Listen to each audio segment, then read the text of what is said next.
회장 박효우 목사입니다.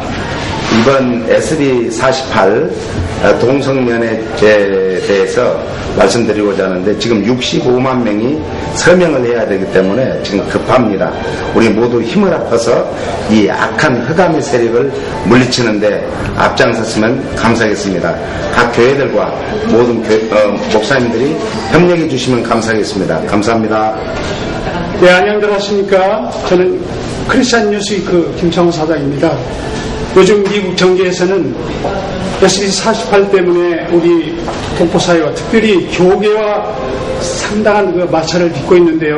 우리 동포들 이제 얼마 남지 않았는데 모두 참여해서 우리가 학교에서부터 초등학교에서부터 그 동성 결혼이 합법화되는 것을 인정하는 그런 교과서를 인정한다고 하니까 우리로 도저히 묵과할 수 없는 그런 상태입니다. 지금 주님의 교회 같은 교회에서는 그동안 1,500 사인을 받았고요. 앞으로 5,000명의 사인을 받기 위해서 지금 온 성도들이 발벗고 나섰는데 각 교회 목사님들은 철저하게 이것을 우리가 방지하도록 노력하고 기도를 해야 되겠습니다. 감사합니다.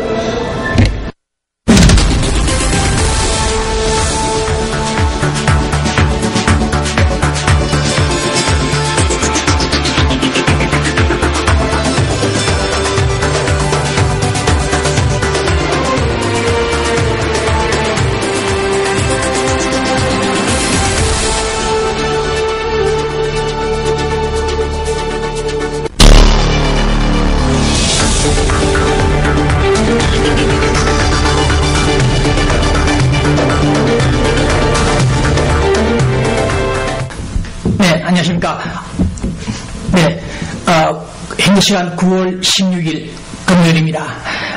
지난주처럼 본 기자는 어제 방송 편집을 다 끝냈는데 오늘 아침에 긴급 뉴스를 좀 전달하고 싶습니다.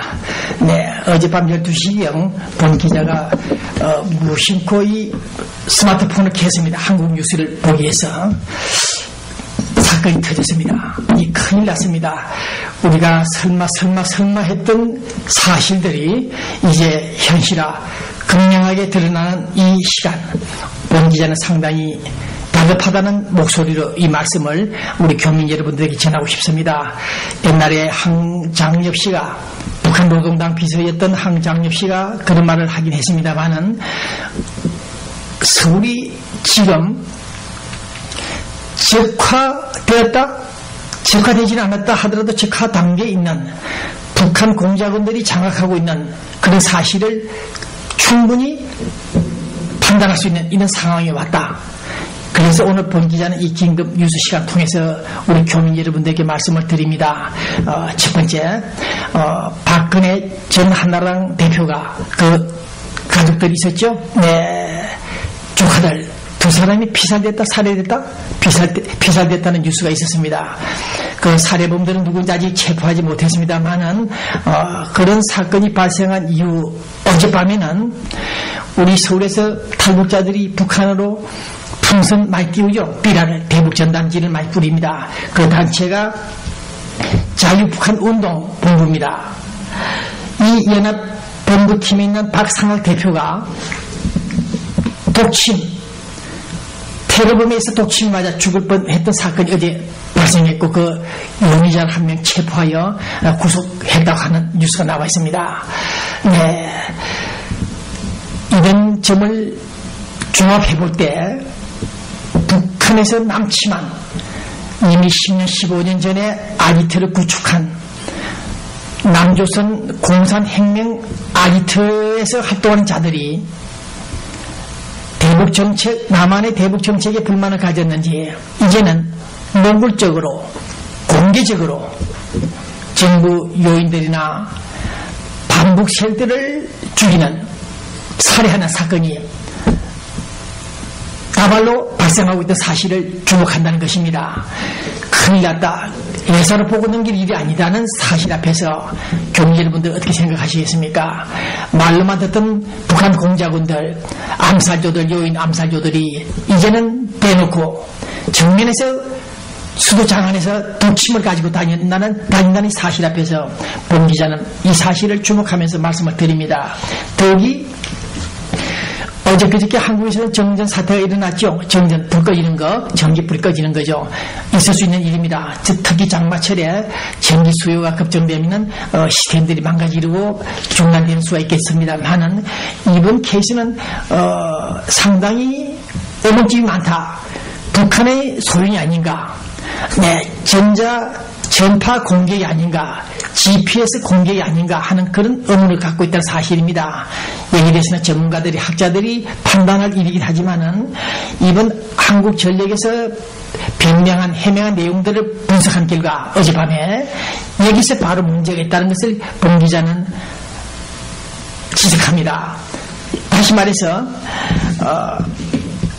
인천공항 관제탑에서까지 정상 교란이 일어났다. 정전 사태가 발생했다. 그 다음 전국적 범위에서의 휴대폰 장애가 일어났고 전기불들이 꺼졌다. 네, 이런 사실들을 감안해 볼 때 도저히 납득 이해를 할 수 없다. 어떻게 해서 250개 넘는 신호등까지 교란이 일어나느냐. 이런 점을 볼 때 본 기자는 북한 개성이나 원산, 서해안에서 쏜 GPS로 인한 공격이 아닌가 그런 생각을 갖고 있다는 것입니다. 북한이 이미 15년 전 이상 전부터서 해커 양성을 했죠. 김정일이가 말했듯이 현대전쟁은 전자전쟁이다. 학과를 신설하라 하여 지금 현재 평양 미림대학교입니까? 미림대학에서 지금 자동화 대학, 사이버 전문 요원들이 약 1,000명, 2,000명 확인도 할 수 없는 많은 학생들이 양성되고 있다. 이들이 러시아제 장비를 가지고 와서 GPS입니다. 전파 교란기 사용하고 있으며 심지어 스웨덴에서는 땅굴 파는 굴착기, 무소음, 무진동, 소리가 나지 않고 진동도 안 나는 이 기계를 가지고 하루에 약 300타씩 파고 내려왔습니다. 15년, 20년 전, 30년에 파고 내려온 그 땅굴이 지금 어디까지 내려왔겠습니까? 어쨌든 간에 오늘 본 기자는 한국전력에서 변명하는 내용들을 집중 분석해보고 있습니다. 그것은 불가항력적이었다. 폭염을 감당할 수 없었고 30분 강제 순환 정전을 시킬 수밖에 없었다. 냉방 수요가 급증했다. 늘어났다. 발전기 점검 체제에 들어가던 도중에 발생한 정말 불가항력적인 상황이었다. 이해해달라. 질문 때문에 이런 사고가 발생했다. 라고 변명하는데 정말 한장한 일이 아닌가. 전문가들이 어떻게 생각할지 모르겠습니다만은 이러한 중대한 정전 사고가 있다면 소위 인천공항 간제탑에까지 피해를 주는 교란시킬 수 있는 그런 위험한 정전 강제 조치를 취한다면 최소한 국가 주요 정보 기관과 인천국제공항에는 알려줘야 될 것이 아닌가, 사전에 고지해야 될 것이 아닌가, 그 점에서 본 기자가 의문을 제기한다는 것입니다. 얼마나 그 한국전력의 시스템이 잘못되는지 모르겠습니다만은 인천국제공항 간제탑에까지 교란을 시키는 그런 정전 소동은 문제 있다. 네. 만약에 항공사 일객기들끼리 충돌한 사고 등등이 일어났을 경우에 이 착륙 도중에 말입니다. 어떻게 감당하려고 한국전력이 인천국제공항에까지 고지하지 않았느냐, 알려주지 않았느냐, 여기서 납득이 안 간다. 그래서 본 기자는 한국전력팀들이 불가항력적이다는 그 용어들이 결과적으로 피해 사실, 어떻게 지금 소동이 일어났는지 제대로 알고 파악을 하지 못하고 있는 것으로 본 기자는 판단하고 있다는 사실입니다. 그래서 미래희망연대, 한국의 미래희망연대 국방위원 소속 송영성 의원도 그런 주장을 하고 있습니다만은 어쨌든 동시다발적으로 전국적 범위에서 일어난 이 사건, IT 기기들이 모조리 장애를 발생시킨 이 사건을 볼 때 단순한 사건이 아니고 평양 원산 해주 개성 서해안 지역에 있는 소위 GPS, 북한의 소위 글로벌 시스템 이송 항법 장치죠. 이것이 되는 것이 아닌가. 개성에서 쏘면은 그 전파를 쏘게 된다면 수원 평택까지 내려간다고 합니다. 평택까지 피해를 입을 수 있다는 이런 위험한 GPS 시스템을 볼 때 우리가 지금 정부가 어떤 대책을 강구하고 있는지 모르겠다. 이런 점을 오늘 제기하는 것입니다. 내일 모레 또 남북한에 비핵화 핵무기를 없애는 회담을 가진다고 합니다.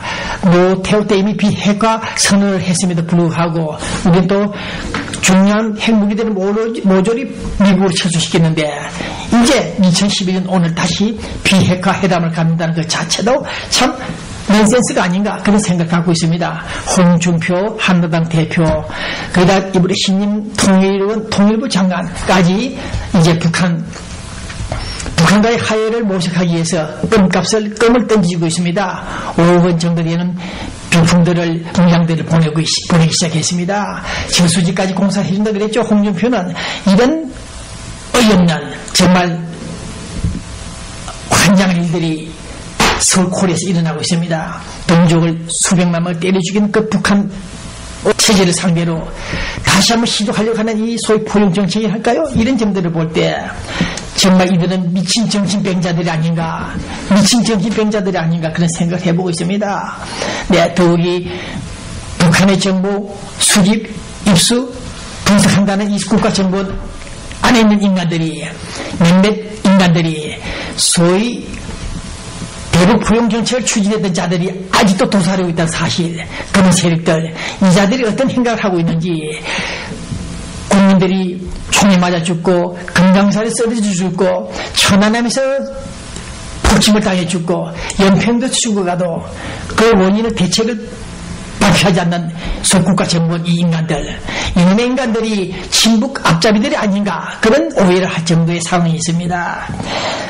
국가정보원 그들이 대한민국의 정보를 총괄하고 관리해야 될 자들이 오히려 이 자들이 국민이 북한 공산 테러범들로 인해서 총에 맞아주고 도끼에 맞아주고도 그 원인을 밝히지 않고 범인을 체포하여 제대로 된 사실들을 국민들에게 고지하지 않는 이런 사실들을 볼 때 본 기자는 정말 한심한 생각이 앞섭니다. 오늘같이 본인은 노무현 정부 때 북한의 IT, 전자, 전산 산업들을 인프라를 구축해주기 위해서 한국의 유명한 박사들이 몇 사람이 차를 타고 판문점으로 급히 올라갔습니다. 네, 언론도 알지 못하는 그런 상황, 그 사실을 본 기자가 미국에서 포착을 했습니다. 그중에 그 가족들을 통해서 노무현 측근들이 박사들이 북한의 인프라를 구축하기 위해서 판문점을 통해서 수차례 왕래하고 있다는 사실을 포착하여 보도한 바 있습니다.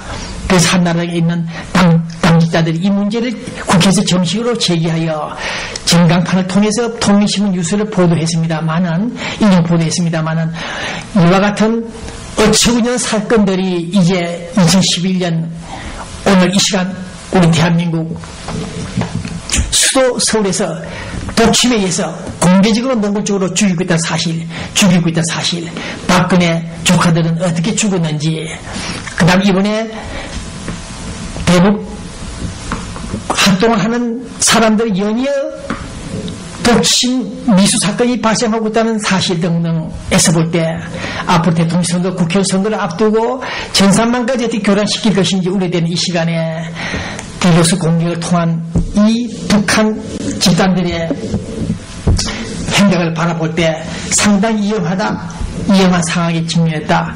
대한민국 존립이 위태롭지 않는가, 그런 상황에서 범죄자 오늘 아침에 긴급한 이 뉴스를 알려드렸습니다. 네, 다음 주에 다시 한번 정리해서 말씀을 드리도록 하겠습니다. 네, 오늘 이 방송은 코레톤 갤리아 마켓, 아시마켓, 혜태 아메리카, 혜태쌀, 한미쌀, 난가자주 교회 협의회, 뉴스타 부동산 이용태 내과, 차민영 내과, 한국 장의사, 북창동 순두부, 옥스퍼드 팔레스 호텔, 롯텍스 호텔, 동수 호텔, 여러분들이 신경을 쓰고 있습니다.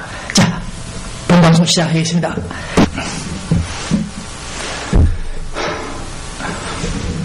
네, 안녕하십니까.